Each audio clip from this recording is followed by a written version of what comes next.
Social media platforms ద్వారా తనకు అసభ్యకరంగా సందేశాలు పంపుతూ తనను వేధించాడనే కోపంతో తన ప్రియుడు దర్శన్తో కలిసి రేణుకాస్వామిని కిడ్నాప్ చేసి హత్య చేయించింది పవిత్ర గౌడ.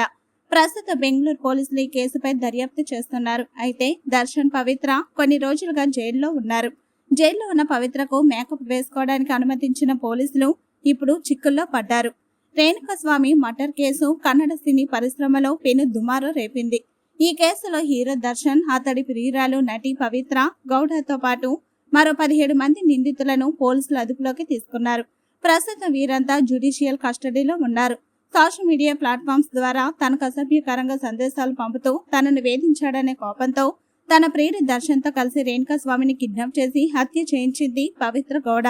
ప్రస్తుతం బెంగళూరు పోలీసులు ఈ కేసుపై దర్యాప్తు చేస్తున్నారు. అయితే దర్శన్, పవిత్ర కొన్ని రోజులుగా జైల్లో ఉన్నారు. జైల్లో ఉన్న పవిత్రకు మేకప్ వేసుకోవడానికి అనుమతించిన పోలీసులు ఇప్పుడు చిక్కుల్లో పడ్డారు. ఇటీవల విచారణ సమయంలో రాజేశ్వరి నగర్లోని తన ఇంటికెళ్లి మేకప్ వేసుకుని బయటకు వచ్చింది పవిత్ర. ఇందుకు సంబంధించిన వీడియో సోషల్ మీడియాలో వైరల్ గా మారడంతో పోలీసుల తీరుపై తీవ్ర విమర్శలు వచ్చాయి. హత్య చేసినట్లు ఆరోపణలు ఎదుర్కొంటున్న నిందితురాలి పట్ల ఇంత నిర్లక్ష్యంగా ఉంటారా అంటూ నెటిజన్స్ ఆగ్రహం వ్యక్తం చేస్తున్నారు.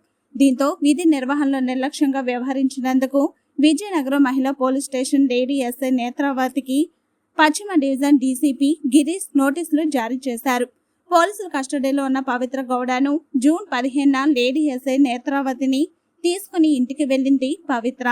కస్టడీలో ఉన్న పవిత్ర ఇంటికి వెళ్లిన పవిత్ర తిరిగి వచ్చేటప్పుడు మాత్రం ఫుల్ మేకప్ వేసుకొని పేదలకు లిప్స్టిక్ వేసుకొని బయటకు వచ్చింది.